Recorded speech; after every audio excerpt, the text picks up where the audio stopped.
사랑하는 성도님들, 안녕하십니까? 오늘도 주님께서 복된 하루를 주셨습니다.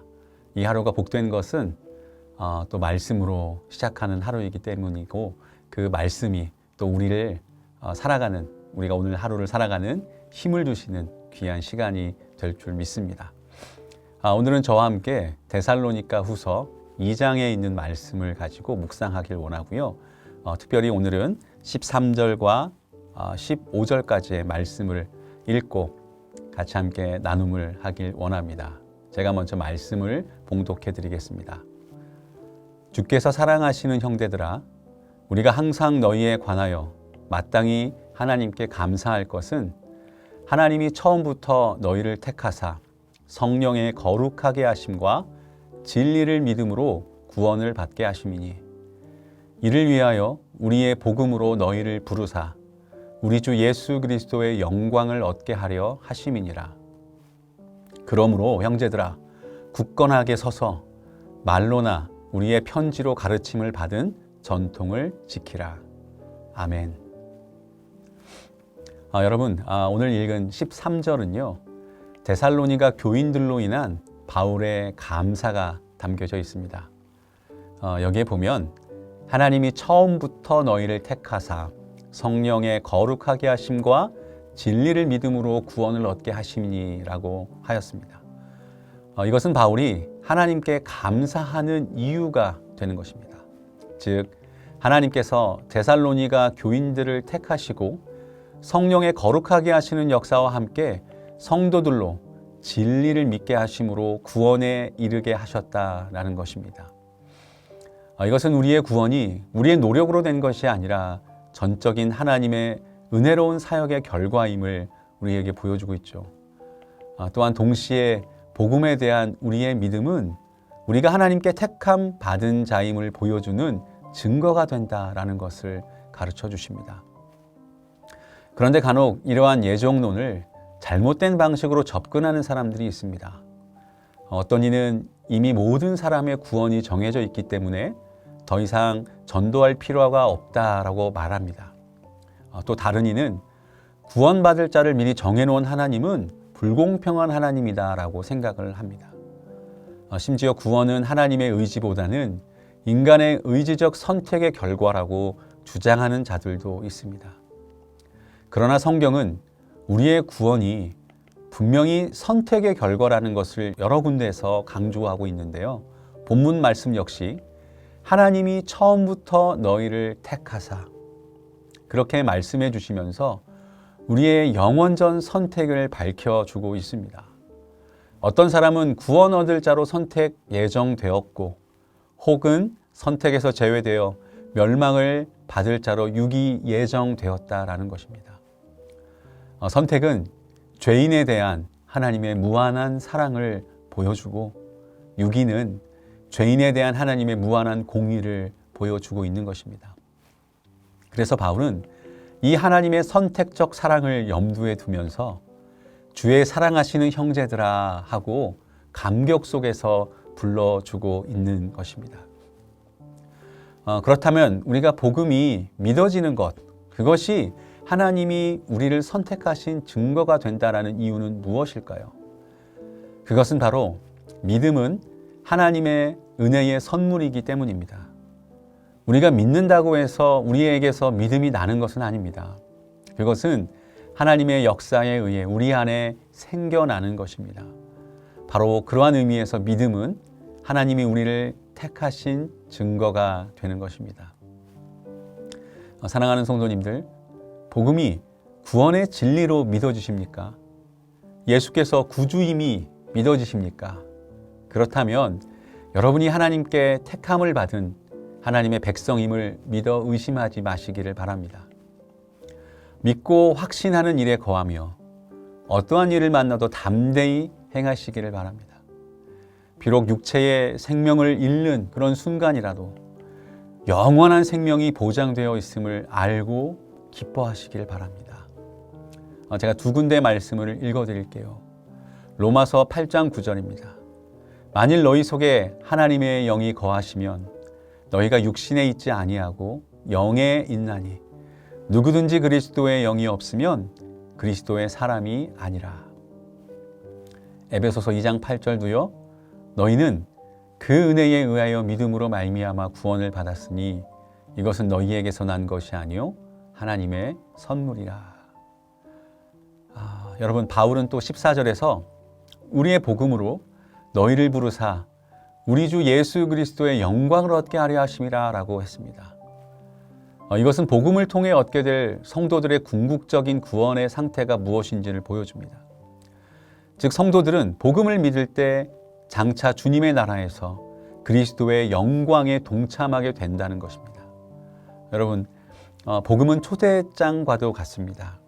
영원 전부터 또 데살로니가 성도들을 구원하시기로 예정하사 그들을 선택하신 하나님은 바울과 실라 그리고 디모데가 전한 복음을 통해 그들을 부르셨다라는 겁니다.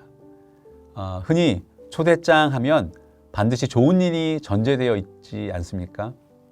영화 초대장은 공짜로 좋은 영화를 감상할 수 있는 기회가 되는 것처럼 잔치 초대장 역시 주인공을 잘 아는 사람으로서 기쁨을 함께 나누고 맛있는 음식을 먹는 기회가 되는 것이죠. 이러한 초대장에는 반드시 그 일시와 장소 및 초대 내용이 소개되어 있습니다. 그런데 복음의 초대장에는 그런 시시한 내용이 쓰여져 있는 게 아닙니다. 놀랍게도 복음의 초대장에는 영광에 동참할 수 있는 특권이 쓰여져 있는 것이죠. 따라서 이 복음의 초대에 응한 자들마다 엄청난 영광을 얻게 됩니다. 그렇다면 이 영광은 어떤 영광일까요? 바로 왕으로 오실 예수 그리스도의 영광이 되는 것입니다. 14절 말씀을 다시 한번 보십시오. 이를 위하여 우리의 복음으로 너희를 부르사 우리 주 예수 그리스도의 영광을 얻게 하려 하심이니라. 이 영광은 이미 믿은 성도들에게 주어진 영광이며 장차 그리스도의 재림 때 궁극적으로 얻게 될 영광입니다. 즉 우리가 하나님의 자녀이며 동시에 예수님과 동일한 상속자가 되기 때문에 받는 장래의 영광인 것입니다. 또한 그것은 구원의 완성으로서 하늘의 영광스러운 몸으로의 변화를 포함하고 있습니다. 모든 죄악된 것과 사망과 슬픔과 수고가 끝나는 영광입니다. 그리고 마침내 우리도 주님과 같이 왕의 권세를 받아 주님의 보좌에 함께 앉아 다스리는 영광인 것이죠. 그래서 바울은 이 장래의 영광은 너무나도 엄청나서 성도들이 현재 당하는 고난과는 비교조차 할 수 없다라고 말했습니다. 로마서 8장 18절인데요.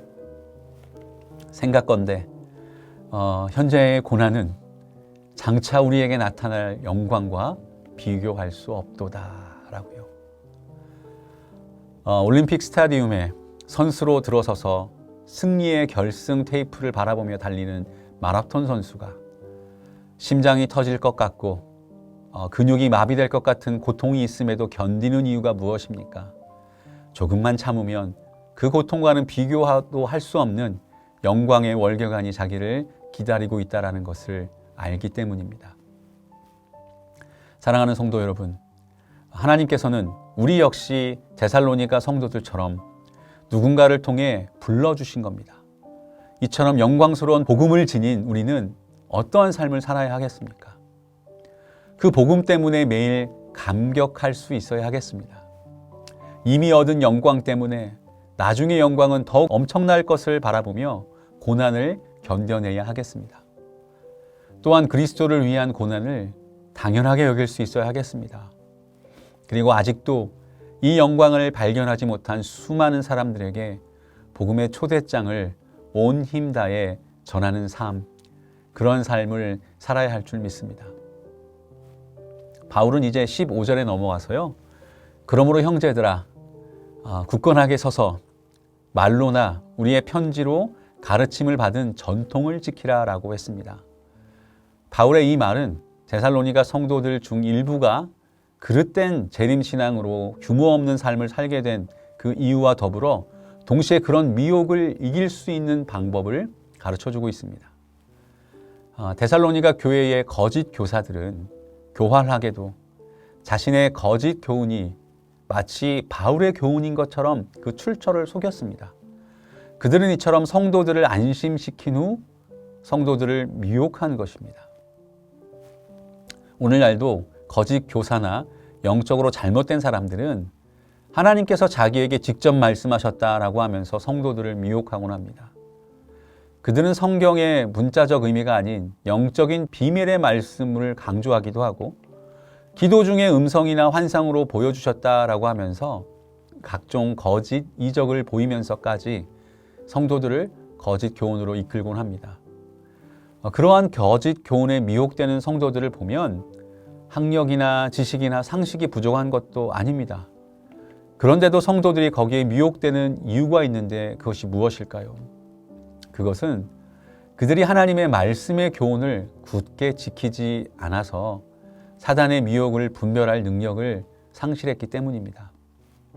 하나님께서는 모든 거짓 교훈과 미혹하는 거짓 교사들을 분별할 수 있는 기준을 주셨건만 우리가 주의하지 않았기 때문입니다. 요즘 말씀에 대한 성도들의 태도를 보면 참으로 안타까운 마음을 느낄 때가 있어요. 성경은 주일 예배 때 한 번만 사용하는 정도로 생각하는 성도들이 많이 있습니다. 또 교회에 멀티미디어 화면이 생기면서 교회 올 때조차 성경을 가져오지 않는 분들도 계신 것 같아요. 여러분, 성도는 날마다 말씀을 힘써 배워야 합니다. 그럴 때 우리는 비로소 거짓 가르침의 유혹에 넘어가지 않을 수 있는 거예요. 그러므로 성도 여러분, 바른 복음의 진리를 배우십시오.